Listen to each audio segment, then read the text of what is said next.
Buenas noches. Con este silencio ya entramos en el momento de empezar la charla de este lunes. Bienvenidos, buenas tardes en primer lugar y bienvenidos a un lunes más del Ateneo. Hace pocos días voy a leer 3 frases muy cortitas para entrar en materia. Cataluña entra en emergencia ante la peor sequía jamás registrada. La crisis climática llega a los grifos de media España. Mínimo histórico de aves en Doñana por falta de agua. Y ahora una positiva y muy cercana a nosotros. Hace poco se ha adjudicado la estación depuradora de aguas residuales de Santiago por un importe de 60 millones de euros. Hablando ahora con Juan, efectivamente, si queremos profundizar la visión o el planteamiento negativo, pesimista de cómo van las cosas en cuanto al medio ambiente y otros temas, pues indudablemente tendremos una amplia gama de titulares de los últimos días. Pero aquí yo creo que vamos a plantear, y Juan va a plantear, un discurso más pragmático y más positivo. Y lo primero que tengo que hacer es darle las gracias porque en el momento en que se nos ocurrió en la en la sección de Compostela y de Ciencia hablar sobre la incidencia del cambio climático en Santiago, qué temas se podrían abordar, y llamamos a Juan, no tardó ni 5 minutos en ofrecerse para dar esta charla que nos va a dar hoy. Por lo tanto, muchas gracias, Juan, por tu disponibilidad inmediata. Si han leído la página de la correspondiente a los datos de Juan en la página web del Ateneo, pues resulta que el currículum de nuestro invitado hoy es bastante abrumador y, por lo tanto, no podemos leerlo nada más que así en extractos. En primer lugar, decir que Juan Lema Rodicio es natural de Conxo, Santiago de Compostela, catedrático emérito de Ingeniería Química en la Universidad de Santiago de Compostela. También es coordinador del proyecto científico CRETUS, presidente de la Real Academia Galega de Ciencias, director de 61 tesis doctorales y más de 450 artículos, 20 patentes, 9 de ellas europeas. Está en la lista de Stanford, en el grupo de científicos más citados, 2% a nivel mundial. Sus intereses de investigación en el área de biotecnología ambiental se han centrado en el desarrollo de tecnología y procesos orientados al tratamiento y recuperación de residuos de aguas residuales. Ha sido director del Departamento de Ingeniería Química de la Universidad Autónoma de Barcelona y de la Universidad de Santiago. Es presidente honorario de la Conferencia de Decanos y Directores de Ingeniería Química. Y, por fin, decir que es honoris causa por varias universidades, la Pontificia Universidad Católica de Valparaíso, en Chile, de actualidad estos días, el Politécnico de Milán, Universidad de Valladolid y Universidad Autónoma de Barcelona, y profesor honorario de la Universidad de Queensland, en Australia, insignia de oro de la Universidad de Santiago de Compostela, y miembro distinguido de los 50 miembros distinguidos a nivel mundial de la International Water Association, AIWA. Bueno, pues con este currículum y con el entusiasmo que Juan aporta a su tarea académica e investigadora, vamos a comenzar la conferencia de hoy, que lleva el título del Ciclo Urbano del Agua en Santiago, retos y soluciones en un contexto de estrés ambiental, de cambio climático. Cuando quieras, Juan.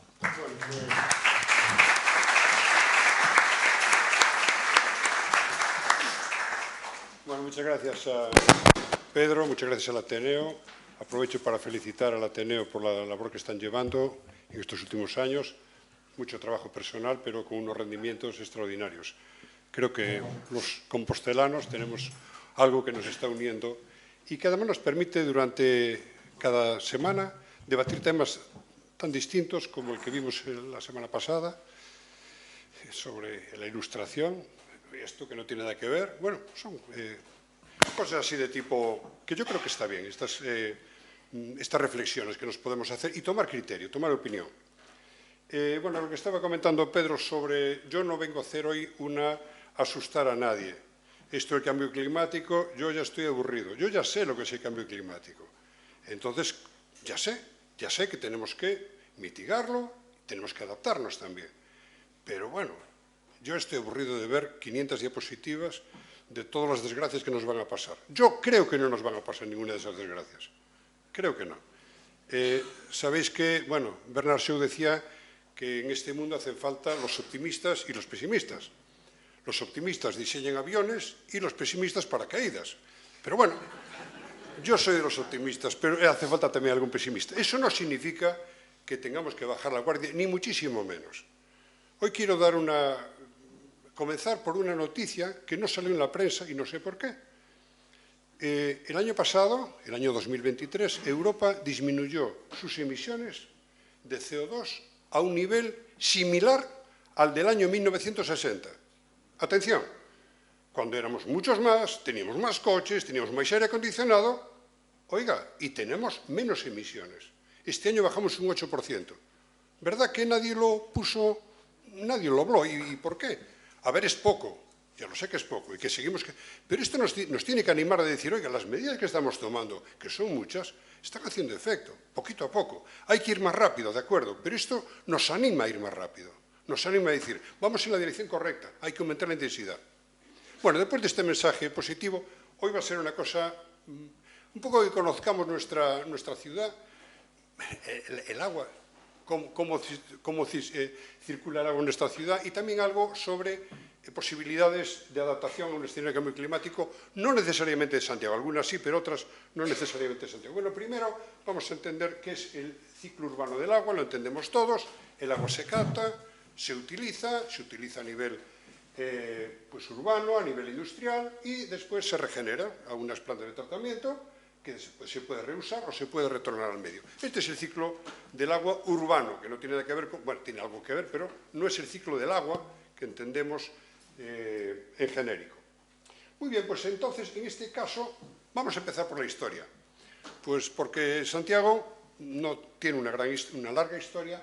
La primera muralla se hace en 997, en 906, que después, como sabemos, destruyó Almanzor, y ya en aquel momento se traía agua para cerrar el foso, pero también para darle agua a las fuentes.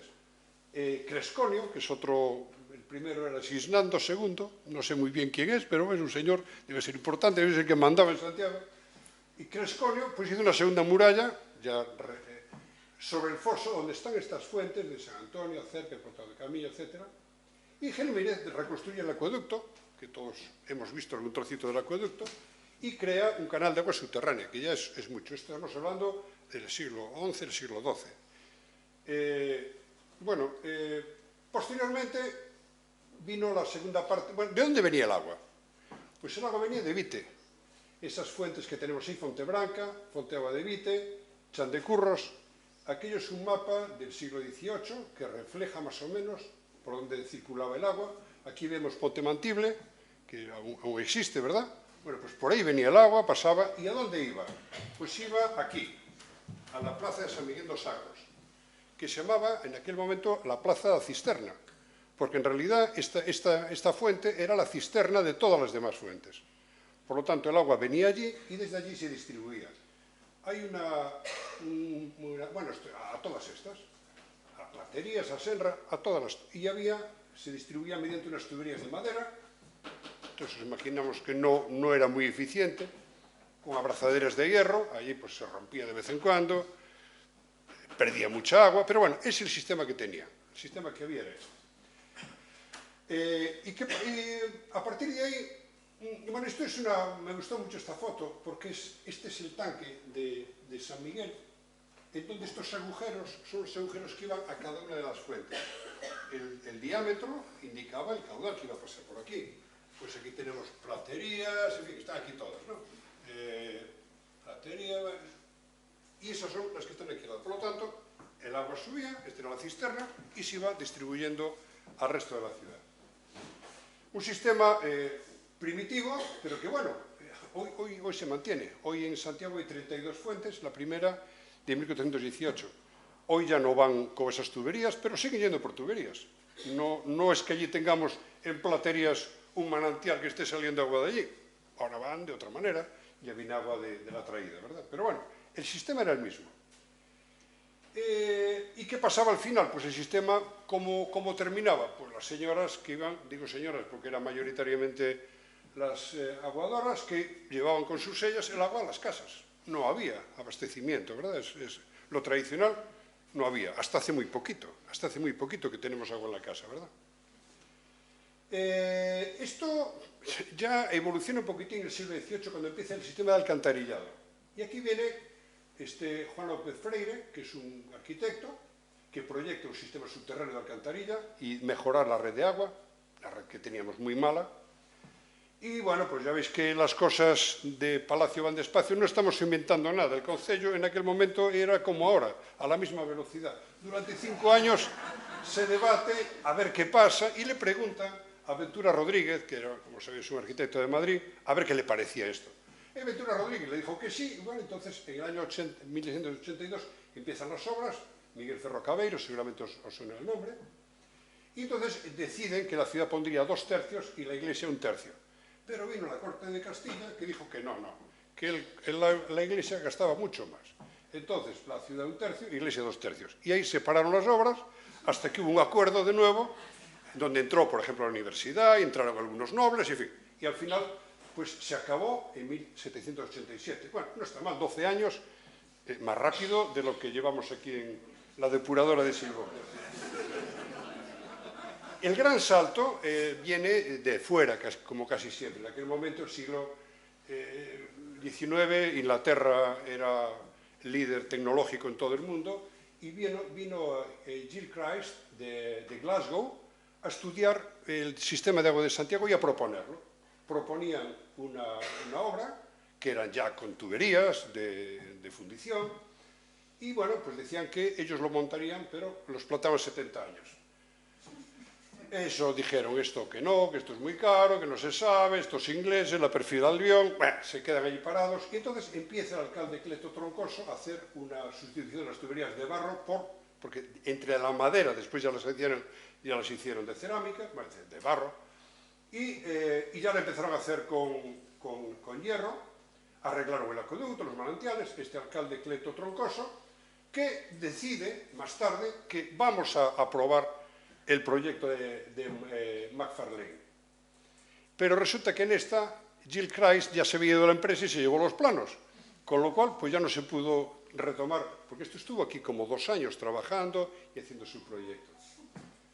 Lorenzo López de Rego, que era un noble santiagués, propone un abastecimiento desde sus aguas del Pedroso, pero aquello no gustó mucho porque de hecho empieza otra vez aquí el debate de público-privado, curiosamente. También parece que es una cosa nueva, pero esto ya llevamos siglos con lo mismo. Y en el año 1920 hay un empresario vasco, Rafael Picabea, de San Sebastián, que definitivamente propone hacerse cargo del servicio. Renovaría todo, construiría unos depósitos y ya trae el agua de Brins, que después lo veremos, que es agua que hoy viene a Santiago, viene de allí también. Un depósito en Almacén, un depósito regulador, porque antes era, bueno, si había fuente había agua, y si no había fuente, pues no había agua. Una cosa ya un poquitín más industrial, mejor montada. El alcalde Máximo de la Riva lo aprueba en el año 22 y en el año 43 ya se hace la primera captación desde el río Tambre, que es en realidad la fuente importante que tenemos en Santiago de Agua. Y en el año 48 se municipaliza el servicio. No gustaba como estaba trabajando, remunicipaliza, no pasaron los 99 años, Y ya el gran salto ya sucede, bueno, estos son el esquema que había de Aguas de Santiago, y ya el gran salto es en los años 1970, con López Carballo, que se hace una concesión administrativa a Aquagest, se hace un nuevo depósito en Salgueiriños, el alcalde Antonio Castro. Ya en el año 75 al 84 ya es un gran cambio, porque ya se bombea desde el Tambre a Salgueiriños, se hacen los tanques de la Almáciga, el polígono del Tambre, y se hace la primera fase de la depuradora de Santiago. Hasta aquel momento, el agua de Santiago iba al río Sar, tal cual, sin tocar, así. Y en el año 84 se amplía, ya es con Gerardo Estévez, se humaniza el ensanche, recordaréis todos los dolores de cabeza de República del Salvador, República Argentina, todo levantado, pero era necesario. Curiosamente, Gerardo Estévez lo hizo al principio de su mandato. Si lo hiciera al final, bueno, a mitad a lo mejor ya no salía. Lo hizo al principio de su mandato porque dijo, esto es necesario, es imprescindible, y es verdad. Esto era... Y se hace la segunda fase de la edad, se amplía la ETAP, y la ETAP es la planta de preparación de agua potable, y se hace la segunda fase, y se hace una red a las parroquias, que hasta aquel momento no tenían agua tampoco. Bueno, había también redes, hablando de historia, había redes históricas, los conventos, etcétera, pero por ejemplo la familia Baladrón pues tenía su propia red, tenía su fuente, tenía su canalización y llegaba hasta su casa, que no era la única, pero bueno, ahí veis que había, obviamente el Hostal tenía la suya, Santa Clara, Belvís, tenían sus redes particulares. Bueno, pues vamos ahora ya a lo que es hoy el ciclo urbano del agua de Santiago. Tenemos la suerte de tener un río estupendo, que es el río Tambre, que tiene un agua buenísima y con muy buen caudal. Por lo tanto, en Santiago podremos tener problemas de abastecimiento, pero muchos menos que en otros sitios, porque el río Tambre, como digo, es un río que tiene una muy buena capacidad. Bueno, voy a poner todos los datos, aunque no es habitual, normalmente se va en metros cúbicos, yo lo voy a poner en litros por segundo, toda la presentación va a estar en litros, porque me parece que es una cosa un poco más, nos entendemos un poquitín mejor. Ya si hablamos de hectómetros cúbicos, ya nadie sabe lo que estamos hablando. Litros ahí aún llegamos, ¿no? Entonces estamos hablando, fijaros que estamos hablando de 50.000 litros por segundo. Cada segundo pasa de 50.000 litros por el Tambre, de media. Hay veces que baja hasta... Pero bueno, si esto lo comparamos, esto es donde capta el agua, en la etapa y aquí, fijaros que estamos bombeando 900 litros por segundo, en algún momento. 900 litros, estamos hablando que llevábamos 10.000, ¿verdad? 900, 10.000 en mínimos. 10.900 pues es un caudal pequeño realmente comparado con el del río. Obviamente, si el río baja mucho, en momentos excepcionales podemos tener problemas. Pero fijaros que estamos hablando de unos 250 litros por habitante y día. Estamos hablando de que en realidad estos 900 litros por segundo a lo mejor no harían falta. Estos se bombean por la noche porque es más barato, la tarifa nocturna. Por lo tanto, pero con bombear una cantidad inferior sería suficiente.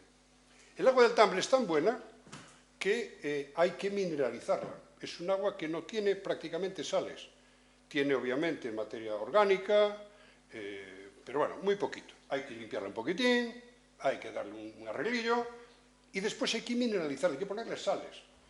Esos que compran el agua para lo del corazón porque tienen pocas sales, que beban agua de Santiago que tiene poquísimas sales. Tenemos que mineralizarla. O sea que, en fin. Y después se toma agua de Cabreiroa que tiene 180 miligramos por litro. Pero, en fin, parece que si gastamos es mejor, ¿verdad? Es un agua, como digo, muy buena. Antes tenía un depósito de ozonización, que fue de los primeros que se montaron en España, ahora ya no funciona. En fin, hay un tratamiento muy sencillo, que prácticamente retirar la materia que tiene suspensión, materia húmica y muy poquito más. Y con eso, bueno, y este es el otro agua, que viene de Brins. Brins está aquí en la zona, no sé si os dais una idea, a Peregrina. Pues esta es la que Aguas de Santiago, aquella, pues propuso, porque son unos manantiales mucho más ricos que los que había antes. Aquellos eran muy escasos. De tal manera que ahora tenemos dos sistemas de abastecimiento. Más o menos, el 80% del agua viene del Tambre y el otro viene de Brins. El del Tambre la hay que bombear, el de Brins viene por gravedad, que es mucho mejor. Entonces va a la red de colectores, a la red de distribución y ya está. Esto consta, como veis, de la etapa del Tambre va a unos tanques distribuidores iniciales, de Brins va directamente a los tanques de Salgueiriños o Almáciga y de ahí se distribuye, ya por gravedad. O sea, por lo tanto, se bombea solo desde el río Tambre hasta allí, Obrins viene por gravedad. Esto es bueno y es malo. Es bueno porque no gastamos energía. Es malo porque después veréis que algunas técnicas que tenemos de regeneración no nos valdrían para Santiago. Pero después lo vemos. Y esta sería la segunda parte. Una vez que bebemos el agua, una vez que la utilizamos, una vez que se utiliza a nivel industrial, este agua va a los colectores. El agua no va al río, va a unas tuberías. Todos sabemos que las cloacas, ¿verdad? Unas que aquí el cambio fundamental fue cuando en el año 2015, atención 2015, anteayer, se hizo este colector interceptor, que es donde recoge todos los colectores. Viene por aquí y llega hasta la planta de Silbouta, que es donde se trata. De todas maneras, en Santiago hay sistemas de tratamiento individual, plantas pequeñas, que los tenéis ahí marcadas, que son, vaya, lo hice muy bien, debe ser este otro, ¿verdad? Creo que el punto es este. Estas que son plantas individuales, que son de parroquias, que en donde no tiene sentido llevarlo hasta aquí abajo, ¿verdad? Son sistemas de tratamiento descentralizado. Después hablaremos de estos de los aliviaderos y los tanques de tormentas. Hay una serie de bombeos. Bueno, esto sería el esquema de la distribución. Bueno, y ahora voy a pedir vuestra colaboración. Tenéis todos teléfono móvil. ¿Sabéis activar el QR? Pues activad el QR y os voy a hacer una pregunta. ¿Qué distancia tenemos o qué longitud tienen entre colectores y sistemas de distribución de agua? O 100 kilómetros, que es como Santiago-Ourense, 600 kilómetros, Santiago-Madrid, o 1200 kilómetros de Santiago-Barcelona. Venga, oye, hoy qué poquitos se animan. Después vamos a ver los que acertasteis. No va a poner quién lo hizo, ¿eh? No, el resultado no pone quién lo dijo. A ver, ¿qué? ¿Ya está? A ver, vamos a ver. Hay que marcar y enviar, claro. A ver cuántos contestasteis. Pues el 57, solo contestasteis 23. Bueno, el 54% Madrid-Barcelona. Perdón, Madrid-Santiago. 40% Santiago-Barcelona y 8% Ourense. Es 1200 kilómetros. Son muchos kilómetros. Son muchos kilómetros. Os lo pongo así porque en realidad creo que no nos damos cuenta de lo que tenemos ahí debajo. Son 1200 kilómetros de tuberías. Esta sería la EDAR actual, la Estación de Tratamiento de Aguas Residuales de Silbouta. Es una EDAR en donde le puse allí aquel trocito que está ahí en un color un poquito más claro, que fue un sistema de pretratamiento que se instaló hace un par de años para aumentar un poquitín la capacidad. Pero bueno, es una planta que me gustaría que vierais ahora cómo es físicamente. Pues tiene esos espesadores, ¿verdad? Esas cosas que dan vueltas, tiene las... Digo, quiero que os fijéis en ella porque después vamos a ver la que vamos a tener dentro de poquito. Porque, como comentaba Pedro, se adjudicó ya por segunda vez la planta de... Sabéis que hubo una primera adjudicación, la empresa adjudicataria se retiró y ahora salió de nuevo. Y en este caso tenemos una UTE de Obrascón, Acuambiente, que es la misma empresa que Viacua, y Espina Obras Hidráulicas, de aquí de Santiago. Es en un plazo de, bueno, pues una serie de 27 meses para poderla desarrollar y teóricamente la deberían empezar ya de inmediato. Y esta va a ser la nueva edad de Silbouta, una edad que va a tener capacidad para 600 litros por segundo. Recordad que estábamos hablando de 200 por habitante, bueno, 200 litros por segundo, que son 277.000 habitantes equivalentes. No significa que Santiago vaya a tener 270.000 habitantes, sino que hay que sumar también la carga que provoca, pues los bares, los turistas, las empresas. Pero, por lo tanto, vamos a tener, y además un pretratamiento de 2.500 litros por segundo, que es que cuando tengamos las avenidas importantes, que por lo menos una parte del agua se trate, la que viene así un poco más, en fin, con arena, etc. Va a ser una planta muy buena. Os la pongo aquí. ¿Se parece en algo a la que vimos antes? Es una planta completamente tapada, una planta que parece una industria. Aquí tienes este pretratamiento, donde vas a separar esta cantidad importante, y tratamiento primario, biológico. Es una planta de membranas, si queréis después hablamos de ella. Es una planta que va a producir un agua de mucha calidad, eso sí, nos va a costar más, porque la membrana, bombearla por allí, pues cuesta energía. Tiene unos planes de digestión anaerobia para recuperar energía, como metano. Y bueno, es una planta que curiosamente ocupa menos que la anterior y tiene una mayor capacidad, porque las tecnologías que se aplican pues son distintas. Los decantadores son lamelares, el tratamiento de membranas tiene mucha más capacidad, en fin, una planta de primera división. Es una planta que puede ser parecida a esta de la Edar de Ourense, tiene otro principio, la Edar de Ourense no es de membranas, pero si os fijáis, tampoco es verdad que tiene un aspecto similar. O la de Vigo, que es una gran planta, es una planta que no, este es otro sistema distinto, pero si os fijáis, esto podría ser perfectamente, no sé, una empresa de cualquier cosa, incluso hasta bonita, ¿no? Yo le decía a los de Ourense, aquí tienes que montar un merendero, porque está encima del Miño, está precioso. En fin, va a cambiar mucho, lo vamos a ver estéticamente, pero sobre todo lo va a notar el Riosar, que vamos a tener un Riosar al final en condiciones. Ahora aproximadamente trata la mitad de lo que echamos, en épocas buenas. Entonces, ahora sí, vamos a ir creo que mereció la pena esperar, vamos a tener una gran planta y aquí mismo, creo que está aquí Juan Garrido, creo que aquí hablasteis un día de la opción de Silvouta y de la otra que había, que bueno, creo que esto es una mucho mejor solución, honestamente. En ello también hemos colaborado nosotros un poquitín, Juan y yo. Bueno, esto es lo que tenemos. Y ahora resulta que nos vienen unas amenazas, ¿verdad? ¿Qué nos amenazan? Pues tenemos el cambio climático. Curiosamente, para la zona de Galicia, no nos pueden poner todos los desastres que nos van a pasar, pero aquí nos dicen que sobre todo vamos a tener incendios. Lo que más va a haber con cambio climático es incendios. Pero en azul están las inundaciones y en amarillo está el estrés hídrico. Veis que en España el estrés hídrico es de las regiones muy afectadas. Sabéis que si las cosas fueran como están yendo ahora, Madrid tendría el clima de Rabat en el año 2050, que asusta, ¿eh? Pero bueno, no vamos a llegar ahí porque estamos reaccionando, como os comentaba antes. Entonces, efectivamente, va a haber problemas de sequía, va a haber problemas de inundaciones, sabéis que vamos a tener periodos, esto ya no os lo cuento, periodos de grandes precipitaciones, y de hecho, lo que vamos a ver hoy son los retos y algunas soluciones tecnológicas, algunas posibilidades que tenemos para escaparnos de estos problemas. Esto es una noticia de prensa, el Correo Galego.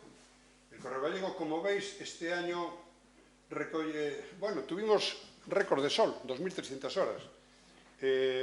Yo cuando me dice que llueve mucho en Santiago, digo, ¿y cuántas horas de sol tenemos en Santiago? Porque claro, hay que compararlas no solo lo que llueve, sino también las horas que tenemos de sol. Porque llueve menos en Londres que en Santiago. Llueve menos en Londres. Llueve menos en Oviedo. Pero tenemos muchas más horas de sol. Eso también hay que verlo. Este año llovieron aproximadamente 2.000 litros. Pero la diferencia es que llovieron todo entre octubre y diciembre. Que cayeron muchos, ¿verdad? 2.000 y pico litros en 3 meses. Y esto es lo que llevó a esas inundaciones que todos conocemos. No fueron ninguna catástrofe, no arrasó nada como pasó en otros países, pero bueno, es incómodo, ¿verdad? Vamos a ver ahora qué soluciones podríamos tener para esto. Algunas son soluciones que ya están en vías de negociación. Lo primero es un colector por el Sarela. Está ahí marcado en rojo. Antes vimos que había el colector por el Sar, ¿verdad? El colector por el Sar, si llega mucha agua, ¿qué pasa? Pues se tapona y entonces no desagua lo suficiente. Si tenemos el del Sarela, pues vamos a tener otro sistema de desagüe, con lo cual pues vamos a hacer un sistema un poquito más eficaz. Pero es que además aquí tenemos otras características que entenderéis perfectamente. ¿Cuándo se produce una gran masa de agua? Cuando llueve mucho. Y cuando llueve mucho, el agua, en realidad, tenemos dos tipos de agua. El agua que nos viene de la lluvia y el agua residual. Sería ideal que tuviéramos un sistema para cada uno de ellos. Pero atención, el agua de la lluvia no puede ir directamente al río. Porque el agua de la lluvia pues resulta que arrastra tierra, arrastra aceites, pero el sistema de tratamiento no es el mismo, es un sistema de tratamiento mucho más sencillo. Para esto se diseñan unas cosas que se llaman tanques de tormentas, que son sistemas en donde se hace un desbaste del agua y el agua que se trata ahí se manda directamente al río. Con lo cual, estamos evitando una cosa muy importante, que es que el caudal total que va por el colector ya no es el caudal de la lluvia y el agua residual. Un caudal muy importante ya va directamente al río una vez pretratado. Esto, claro, hay que implementarlo, porque tenemos alguna pequeña cosa. Aquí os marqué los aliviaderos. Y ahora, cuando os pongo una foto, seguramente algunos de vosotros lo recordaréis, porque si vivís, yo qué sé, el más fácil es allí al lado del Corte Inglés, que hay uno, pero hay muchos. Hay todos estos por aquí, 11 aliviaderos. Los aliviaderos son unos sistemas. ¿Os suenan estas estructuras? ¿Verdad que sí? Decís, ¿qué será esto? Bueno, pues estos son los aliviaderos. Es una parte de dentro, en donde viene el agua, se separa la grasa, se separa la arena, y eso va al río. Entonces, eso está muy bien. La lástima es que solo tenemos, son aliviaderos pequeñitos. Por ejemplo, este de Fontillas tiene 800 metros cúbicos, que os parece mucho, pero claro, cuando llueven unos cuantos litros por metro cuadrado, y son muchos metros cuadrados, esto no da para nada. Os pongo como ejemplo el aliviadero del tanque de tormentas del río Manzanares, 400.000 metros cúbicos. Claro, este es de los mayores de Europa. No digo que vayamos a tener este, ni mucho menos. Este es un tanque de tormentas. Nosotros no tenemos tanque de tormentas, tenemos aliviaderos. Pero bueno, si tuviéramos separada bien la red de pluviales y la red de residuales, esto ayudaría mucho, porque eso iría directamente al agua, al río. Por amabilidad de Viacua, hicieron este mapa, que es de la zona nueva. En la zona antigua, aquí, en la zona del casco histórico, es toda unitaria. Cresconio no se le ocurrió hacer un agua de residuales y de agua de potable, no. Hay una sola. Y claro, hacer aquí una separación de pluviales y residuales, estos serían palabras mayores. Pero en la zona nueva, cada vez que se humaniza una calle o se cambia, veis lo que están en verde, es donde tenemos pluviales y residuales separadas. Problemilla, que no están conectados. Me refiero que esa verde está en ese trocito, pero ya no sigue. Esto sería un gran proyecto, ser capaces de terminar toda esta separación de pluviales y residuales, y eso, como explicaba antes, con los tanques de tormentas, mandarla directamente al río y evitamos un gran problema. En todo caso, porque tampoco estamos mandando a Silbouta un volumen tan grande de agua. Esto sería una primera solución que quiero hacer. Bueno, volveremos a este mismo tema. Quiero llamaros la atención sobre lo que hemos hecho en las ciudades. Se ha hecho la ciudad y una vez que está hecho le ponemos el agua. En vez de pensar que el agua es una parte necesaria dentro de la ciudad. El diseño de la ciudad debería ser también pensando en agua. Obviamente, cuando asfaltamos la ciudad, pues la infiltración que tenemos es muy pequeña. Por lo tanto, llueve y prácticamente no infiltra nada. Claro, lo ideal sería tener, pero bueno, no vivimos en unos bosques, ¿verdad? Vivimos en donde vivimos. Entonces, para esto hay soluciones. En realidad, esto es lo que se llama el drenaje urbano, que es algo que se está implantando cada vez más. Son soluciones muy sencillas, que valen solo para momentos de grandes avenidas, en donde básicamente es retener, retardar, almacenar e infiltrar.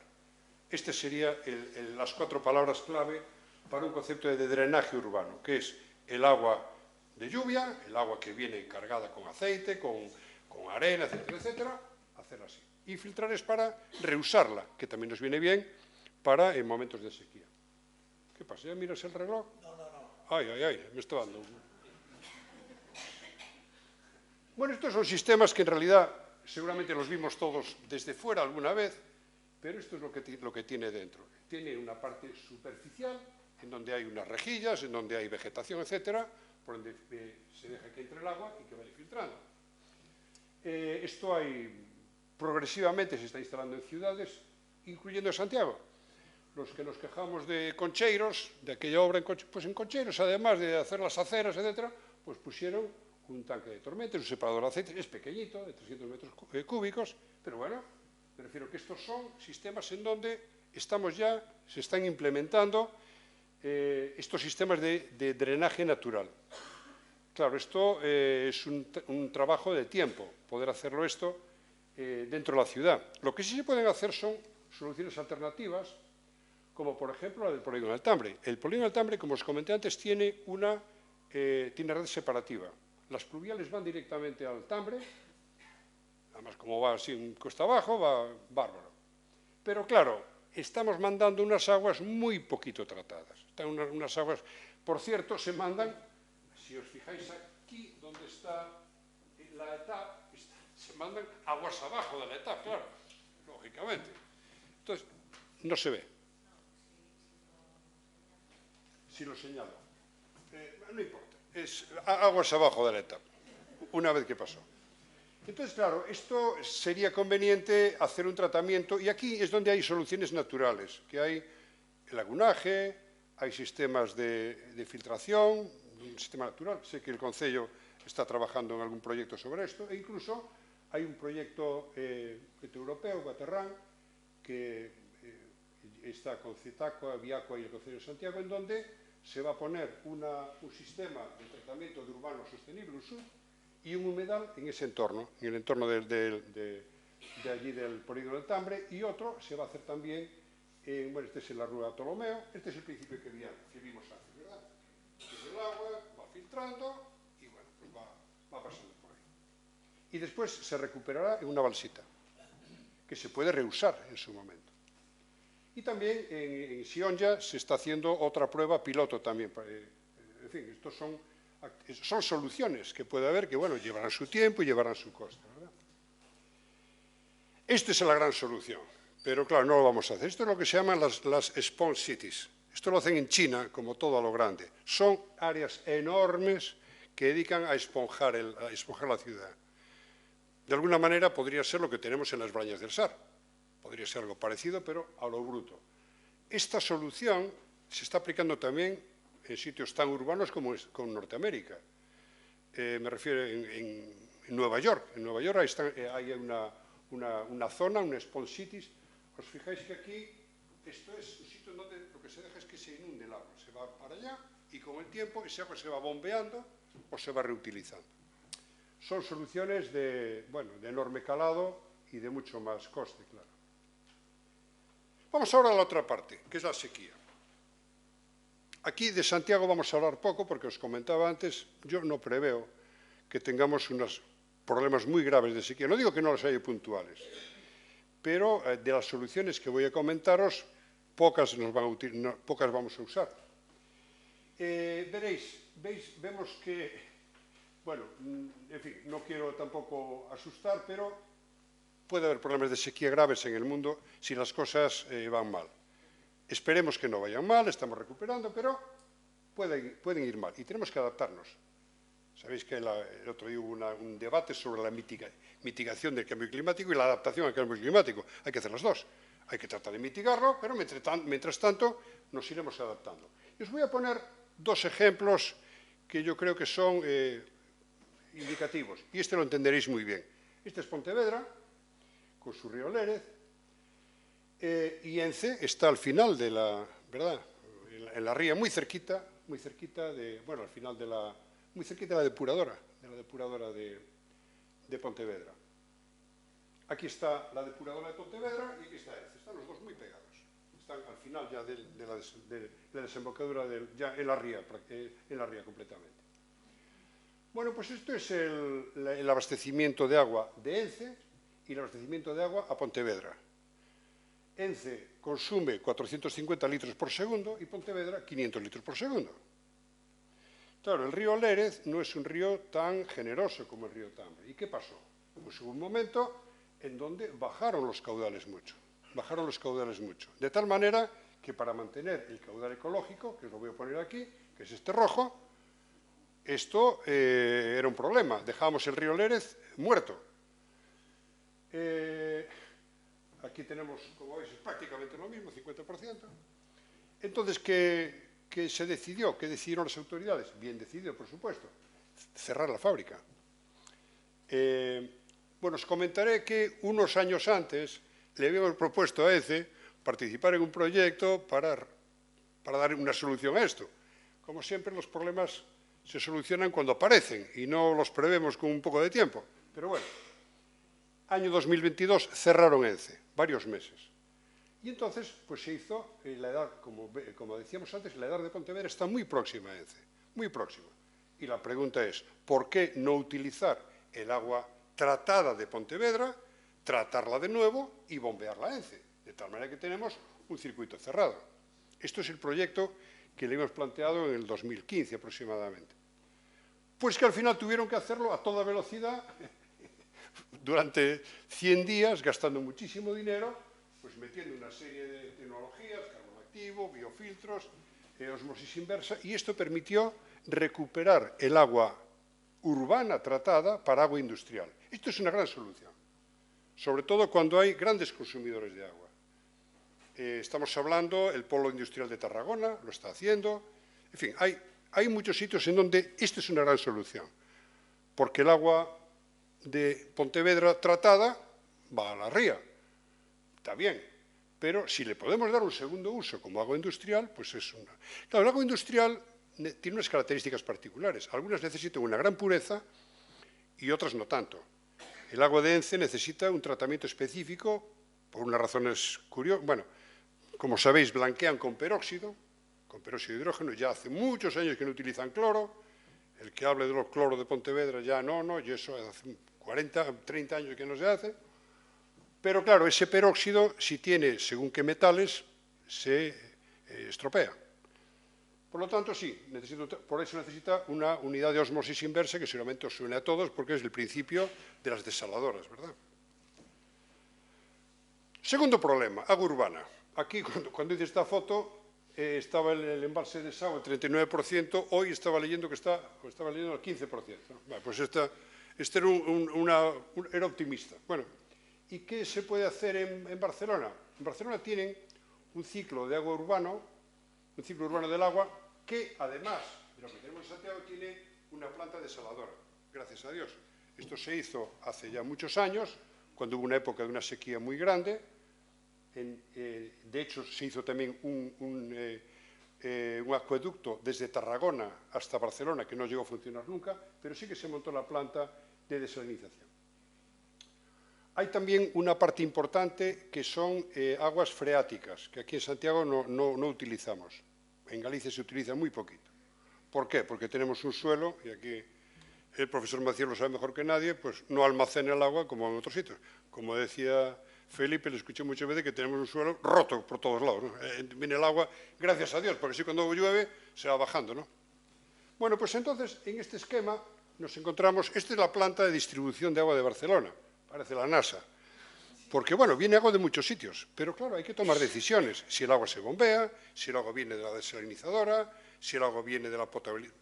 Bueno, esto es donde, digamos, es el cerebro de la distribución de agua de Barcelona. Es un pequeño inciso. Aquí tienen indicados los clientes pesados, los que llaman siempre, además de tener los críticos, los hospitales, colegios, etc. La señora Font, que es la tocanarices, que la tienen allí marcada con una cosa roja, es una cosa increíble. Lo tienen. A la señora Font hay que ir corriendo, porque si no. Bueno, es un tratamiento personalizado. No lo hacen a todos, pero bueno. Y esta sería la planta de potabilizadora, en donde es una planta muy buena, en donde hay una parte importante del agua de Barcelona que se potabiliza aquí. Tiene, como veis, además de las unidades tan sencillas que teníamos en Santiago, allí necesitan algo más, porque el agua va un poco menos trabajadita, ¿verdad? Va un poco más sucia. Bueno, pues entonces, esta sería la planta de tratamiento de aguas residuales del Llobregat. Es una planta, la veis que es como tradicional, como la que vimos antes de Silvouta, con los decantadores, ya hace muchos años que funcionan, pero tiene un tratamiento terciario con ozono y carbón activo. Y tiene un tratamiento avanzado también, que es de ultrafiltración y osmosis inversa. ¿Esto para qué nos vale o para qué les vale? Pues porque como la planta de desalación está al lado, aquella es la de depuración y esta es la de desalación. Pues vamos a hablar del concepto de reuso de agua potable. de agua potable, no de agua industrial. La de agua industrial no tiene problemas.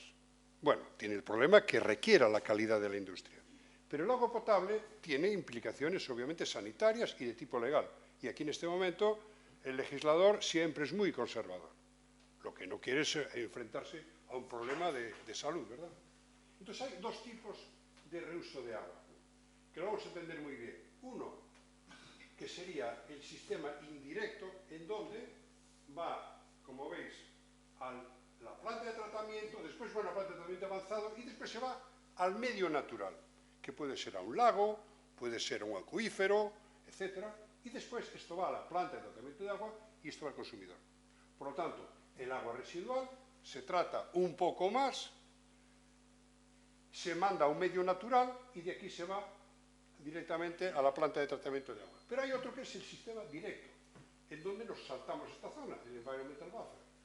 Tenemos el consumidor, va al tratamiento de agua, va a la planta de tratamiento y la metemos de nuevo a beber.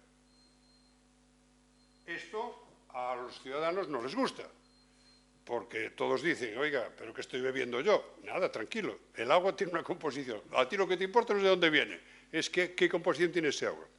Bueno, pues entonces en Barcelona se hizo un salto que fue espectacular.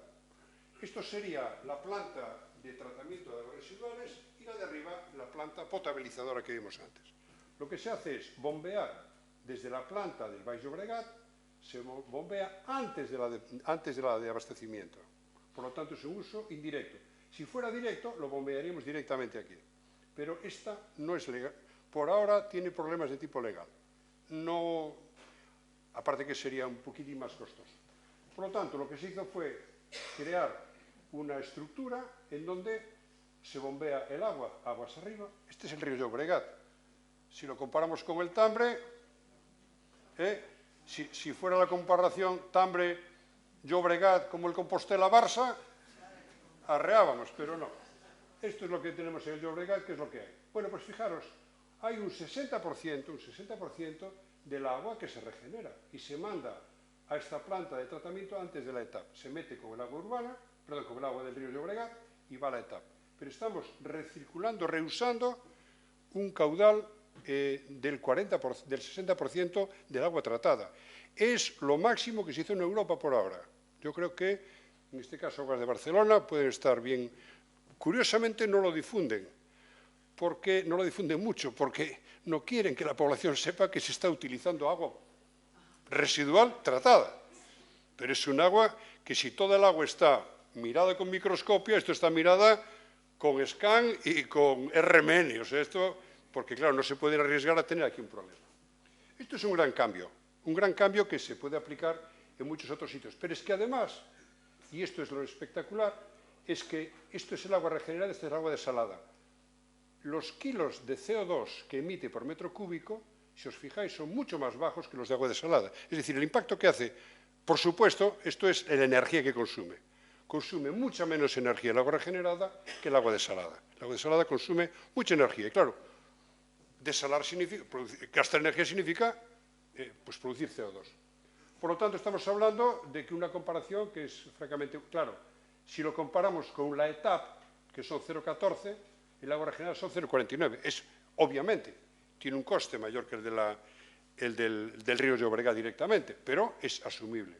Ahora se está hablando de llevar agua desde Barcelona, desde Valencia, desde Sagunto a Barcelona, y bueno, pues habrá que hacerlo. Pero bueno, esto, que veáis que hay una opción muy importante para muchas plantas. ¿Por qué no se hace esto en la mayor parte de las plantas? Pues porque, bueno, ya íbamos haciendo y nos iba bien. Este sería el cambio siguiente, que ya es California, son palabras mayores, ya llevan muchos años con un estrés hídrico muy grande, y aquí ya de pronto están pensando que en el año 2030 la mitad del agua de boca se haga por una regeneración directa del agua, directamente. Ya se está haciendo en algún sitio, pero en el año 2030, la mitad de la población, que son 60 o 70 millones, pues va a estar alimentada con agua residual. Y Singapur es un ejemplo extraordinario, porque Singapur no tiene agua.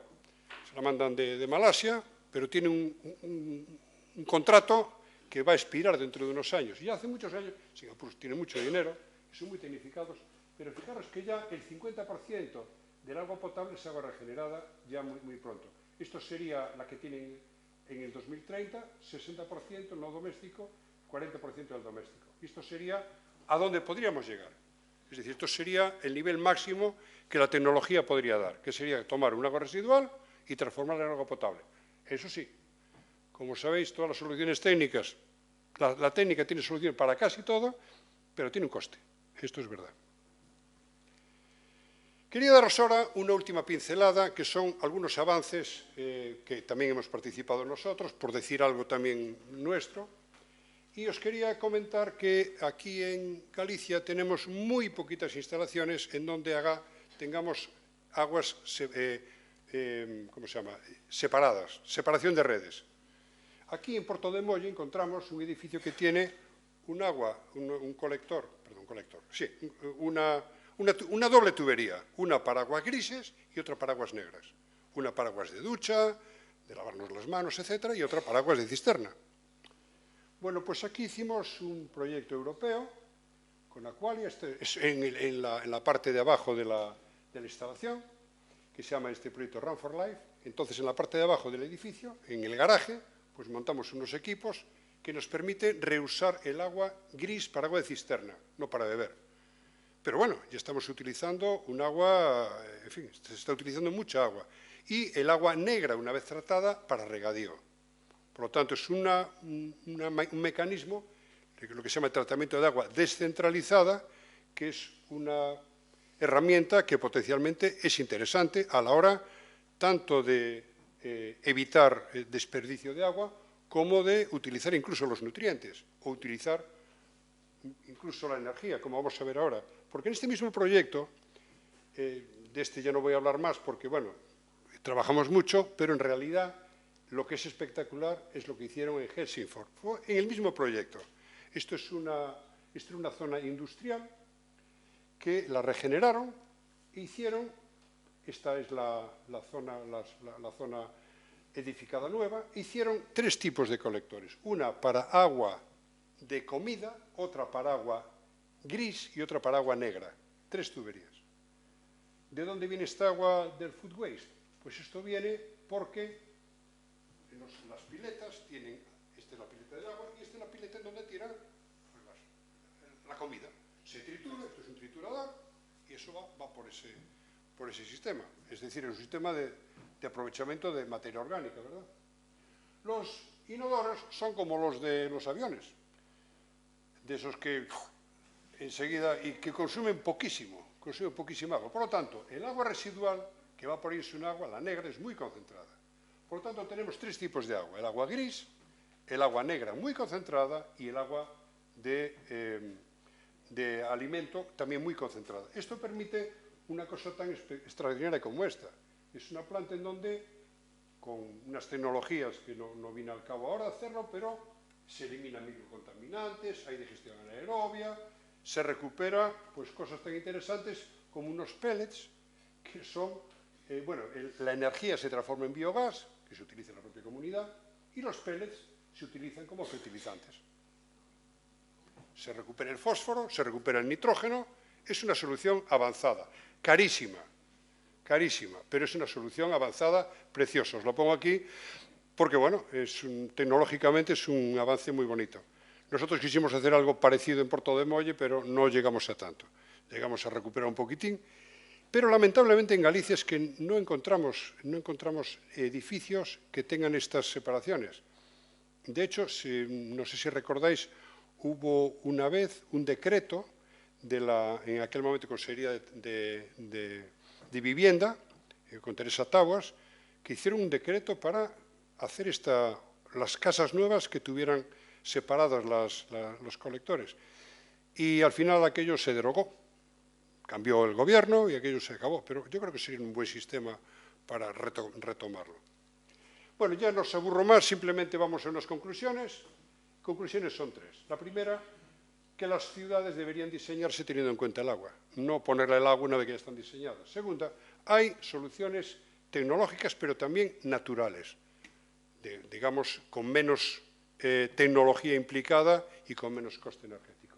Y también para paliar los efectos de lluvia excesiva, y también hay soluciones tecnológicas naturales para regeneración de aguas residuales para uso tanto industrial como para uso potable. Y con esto, bueno, quería agradecer a David Permuy y a Diana Peleteiro de Viacua, que me ayudaron en algunos aspectos técnicos. David Permuy se conoce ¿cómo se llama? La red de colectores como el pasillo de su casa. Diana Peleteiro es la responsable de la etapa de aguas. Y estas son las referencias históricas. Hay un libro de 100 años, 10 siglos de historia. Bueno, yo de esto no tenía ni idea. Me lo estudié para explicaroslo a vosotros. Pero os recomiendo que si os interesa el tema, pues que podáis profundizar. Y con esto espero que tengamos un debate entretenido, porque espero que tengáis cuestiones interesantes a plantear o discusiones que podamos ir haciendo. Gracias.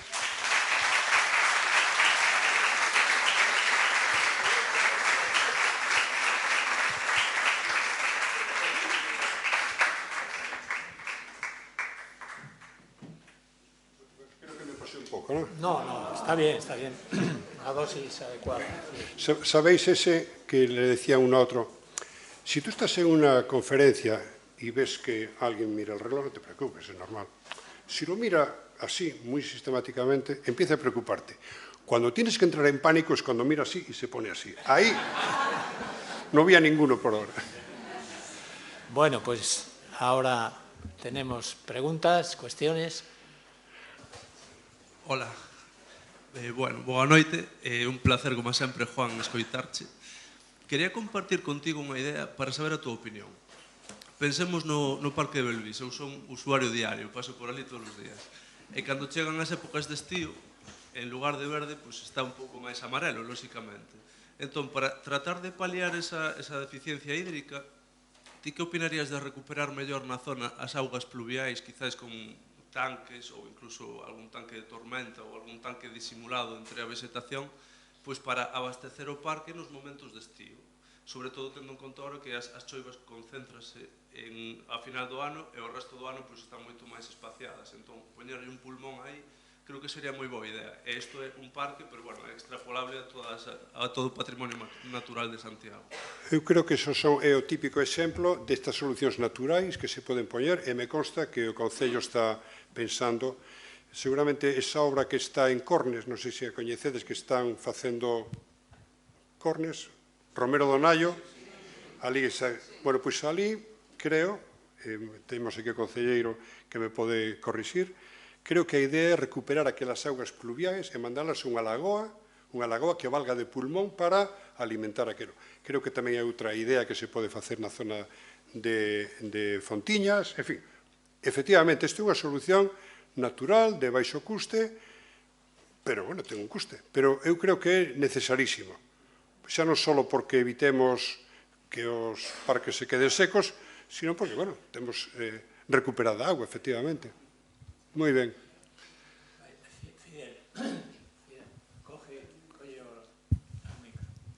Quería preguntarlle sobre a salmuera que se produce nas desalinizadoras, onde vai e como se mitiga.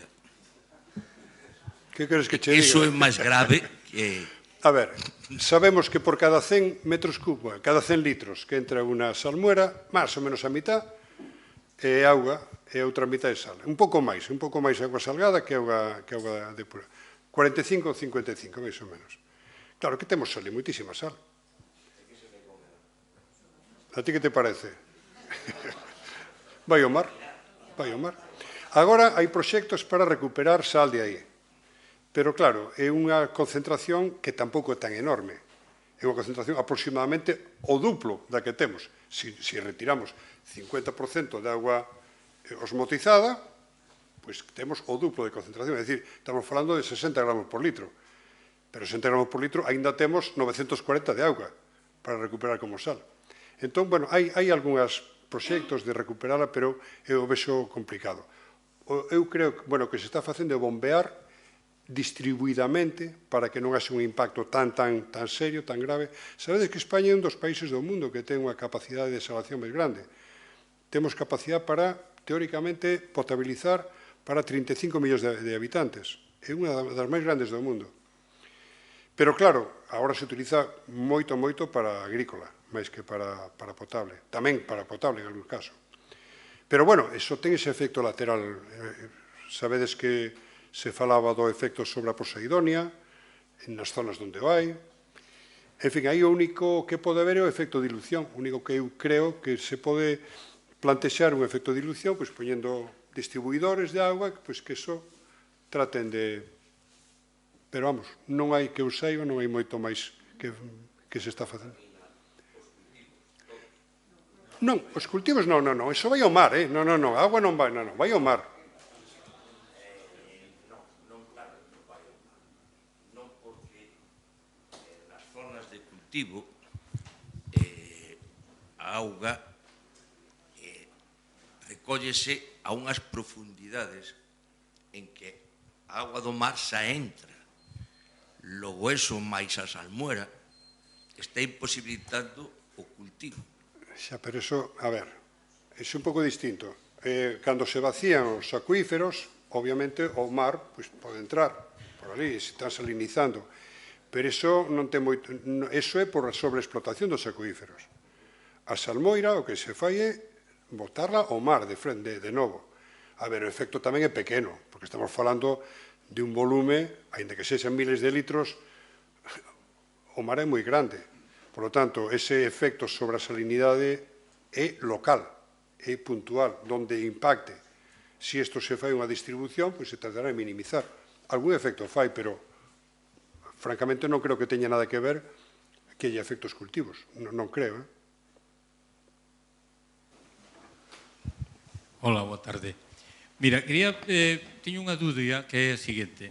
Cando se fai a osmosis inversa nos tratamentos terciarios, que pasa cos estróxenos, que pasa cos estupefacientes, que pasa porque temos a seguridade de que cando si se volve a reutilizar esa auga como potable van a desaparecer de aí? Hai algún estudio por aí das consecuencias dese consumo? Gracias. Eu agora vou a responder con outra pregunta. Que significa desaparecer? Porque neste momento estamos respirando, en esta auga hai plutonio, seguro. Pero que concentración temos? É dicir, aquí o problema é que temos uns sistemas analíticos tan extraordinarios que son capaces de detectar unhas concentracións moi baixas. Entón, eu que levo traballando 20 anos en microcontaminantes, en bisfenol, en ibuprofeno, todo isto. Quero mandar tamén unha mensaxe de non asustar a poboación, porque aquí temos algúns colegas, non digo aquí, digo que hai colegas que o que asustan a poboación mandando mensaxes terribles. A poboación está asustada, en fin, non é o caso, pero sí que é o caso. O dos pellets, que vou meterme nun jardín. O dos pellets de agora, a toxicidade dos pellets. Claro, hai un estudio que di que resulta que estes pellets poden entrar no sistema, incluso no músculo dos peixes. Entón, me mandaron o artigo. Vale, primeiro, esos pellets son de unha micra. Segundo, fan unha concentración, poñen unha concentración de 50.000 microgramos por litro e teñen un peixe metido durante 30 días ali. Claro, se non entra ali nada, estamos seguro que entra algo. Pero iso ten algo que ver coa realidade. Para que a xente ahora este pensando se comer peixe ou non, porque pode estar contaminado cos microplásticos. Entón, ahora, voltando á tua pregunta, eliminar, non se elimina todo, evidentemente non. Ahora, o que sí é certo é que o nivel que se ten nas augas potables é ínfimo. Teríamos que tomar, todos entendemos que 1 gramo de ibuprofeno, a dosis terapéutica é 1 gramo, verdade? O que tomamos? 1 gramo, 500 miligramos, 400 miligramos, miligramos, vale. Pois ahora estamos falando de microgramos, perdón, ou nanogramos. Pois claro, se nos tomamos 10 metros cúbicos de agua al día, tenemos una capacidad. Entonces, es que es una cuestión, ya lo decía Paracelso, es la dosis lo que cuenta. No es porque en todos los sitios vamos a encontrar de todo. ¿Aquí hay microplásticos en este agua? Sí. ¿En la almohada de casa? Por supuesto. ¿Dónde más? ¿En nuestra ropa? También. Entonces, ¿qué pasa? Vamos a andar... Si nos ponemos una mascarilla, los microplásticos de la mascarilla, no nos volvamos locos. Entonces, la osmosis inversa recupera muchísimo. Es el sistema de separación por membranas más eficaz. El más caro también. El más caro.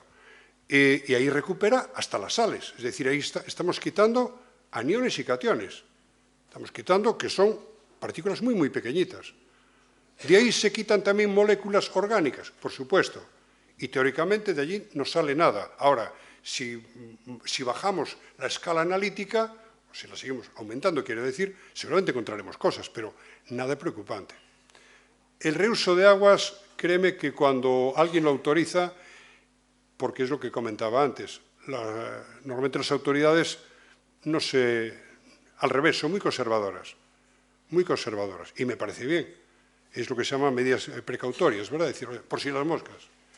Pero yo creo que no tenemos un riesgo importante ahí. Otra cosa es que tengamos vertidos específicos que sí que tengan concentraciones elevadas de esos componentes. Nosotros hemos trabajado pues, en agua hospitalaria en Santiago, en fin, tenemos una experiencia, como digo, de 20 años o más. Y vimos que efectivamente en algunos sitios hay que tratarlas y en otros no es necesario.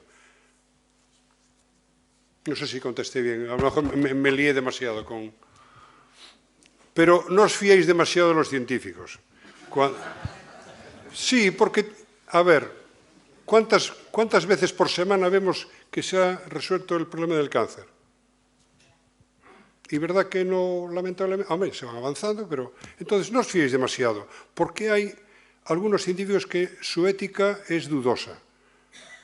Mandan mensajes a la población muy, muy alarmistas para, de alguna manera, ponderar su trabajo. Pero a mí me parece una falta de ética completa. Pero bueno. Sí. É un trono máis jocoso. Cando falábamos da concentración de sal e das desaladoras e todas estas historias, ti decías que a concentración do efluente salino eran como 60 gramos por litro, máis ou menos, ou me equivoquei. Sí, de cloruro sódico, si tenemos 34 en el agua de mar, pues el doble, más o menos. A agua de mar ten 36. Por eso, sí, el doble, eso es. Cando tens que cocer un marisco, ti vas á tabla que tes ali diante da nevera e danche unhas recomendacións que, a meu modo de ver, non valen para nada. Pero hai moitos mariscos que che din que tens que meterlos con 60 gramos por litro. É dicir, que hai que meter un montón de agua salada. Entón, os emprendedores... Un chollo. Ver a ver como conseguimos venderlle agua de 60 gramos por litro a xente para que se evite andar gastando sal e metendo agua.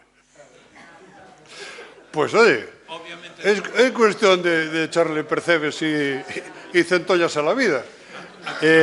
A nivel, en el mismo nivel que estás diciendo, este fin de semana estuvimos con nuestra hija y vio allí un supermercado que venden agua de las CIES para cocer que vale 20 euros el litro.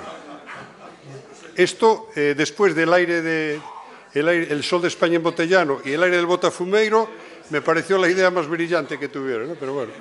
Hai moitas cousas, por exemplo, se preguntamos aquí que concentración de sal teñen que ter a auga que usas para cocer concretamente as centolas. Pois empezaremos un e di 60 gramos por litro porque di este papel e outro 36 e outro non sei canto. Eu a recomendación que teño levado de xente que sabe de verdad porque ten cetarias, dime, se levas a centola hoxe de aquí e coces mañán, ponlle agua dulce, non fai falta, porque xa leva agua salada dentro. Claro. O tema de concentraciones... Sí, sí. No, pero bueno, temos aquí un tema interesante para as desaladoras, vender agua para cocer os percebes e as centolas, hostia, a 20 euros o litro nos forramos, Bueno, hay que irlo pensando, sí. ¿Alguna pregunta más? Pues te voy a hacer yo una. Hablando de estas situaciones de Cataluña, de Andalucía, de Murcia, y en Murcia, que yo conozco personalmente, se habla de cara a las soluciones dice que en Murcia se depura el 99% de aguas residuales y se reutiliza el 98%, frente al 9% de media nacional y el 5% de media europea. Esto en Murcia. Sí, sí, es verdad. Que es una cosa asombrosa. Sí, porque allí, si conocéis, el río Segura, pues es más pequeño que el Sar en muchos tramos, y sin embargo la cantidad de la producción agroindustrial está cerca del 20 y tantos, cerca del 30% del producto de la economía de la región de Murcia. Entonces, esta eficiencia en el tratamiento de la recuperación del agua es a ver, cierta. es que es curioso porque la provincia de arriba, Alicante, y la de abajo, Almería, no reusan nada. ¿Pero y por qué? Pues mira, porque hay una empresa, hay un organismo que se llama ESAMUR, que Juan Garrido y yo hemos trabajado allí para montar allí unas tecnologías que funcionaron muy bien, pues que se preocupan por eso. Pero es que a veces no es que no haya la tecnología, es que falta la decisión de hacerlo. Y ESAMUR es un ejemplo de reuso de agua. Lo que no lo hacen es para agua potable, pero para agua de regadío sí. Sí, sí, y tienen, bueno, ya los datos que dice son espectaculares. De hecho, en Europa son líderes. Cartagena, el de la depuradora, todo lo que sale de allí lo reutilizan para regadío agrícola. Por cierto, Álvaro también trabajó ahí en Murcia. Que somos 3 murcianos ya que anduvimos por allí. Sí, no, es un ejemplo, pero eso es como... Eso depende de que haya un organismo de Cuenca, que haya alguien que tome esas decisiones correctas. ¿Por qué en un sitio las hacen y en otras no? Pues no lo sé, porque son los mismos problemas. También es cierto... De ahí es importante que tengamos buenos líderes, que diga, oye, yo veo esto y me voy a meter con él. Eso claro, es otro tema. Esa era la otra cara de la moneda, porque resulta que también han conseguido... por el campo de Cartagena, o sea, por los cultivos, la extensión de los cultivos. Eso es un tema muy distinto. Eso es la contaminación difusa. Se añaden muchos nutrientes, fosfatos, nitratos, esto se va a la tierra y eso va al mar. De hecho, aquí en Galicia tenemos un problema también de contaminación difusa, ¿verdad?, con los purines. Pero no tiene, no tiene nada que ver, porque ese agua no pasa por las depuradoras. Es un agua que se contamina porque se echa probablemente demasiado nutriente. Y eso es un tema de dosificación también y de control. Es un tema muy grave ese, muy grave. Hay soluciones técnicas también. De hecho, para lo que son lo que comentaba sobre los pozos que se están salinizando, o peor aún, que están teniendo nitratos, que los nitratos son peligrosos. Bueno, pues hay sistemas para desnitrificar. O sea, tecnología hay mucha. Ahora tiene su coste, claro. Y sobre todo hay que tener la decisión política de hacerlo. Decisión de decir, bueno, me voy a meter por aquí. Porque a veces, ahora me llama la atención de que se va a hacer una segunda planta en Barcelona, de desalinización. Oiga, esta regeneración de agua se hizo el año pasado. Hay la otra planta, la de Bogatel, que también lo pueden hacer, en fin. Me refiero a que hay soluciones. ¿Por qué no se toma? Porque mientras tanto, ya me va bien. Mientras tanto, pues no hago. Entonces yo creo que hay que mirar un poquitín más allá, no mirar a mañana, sino, ya lo digo, dentro de 100 años, pasado mañana. Y eso hay que tomar las medidas hoy.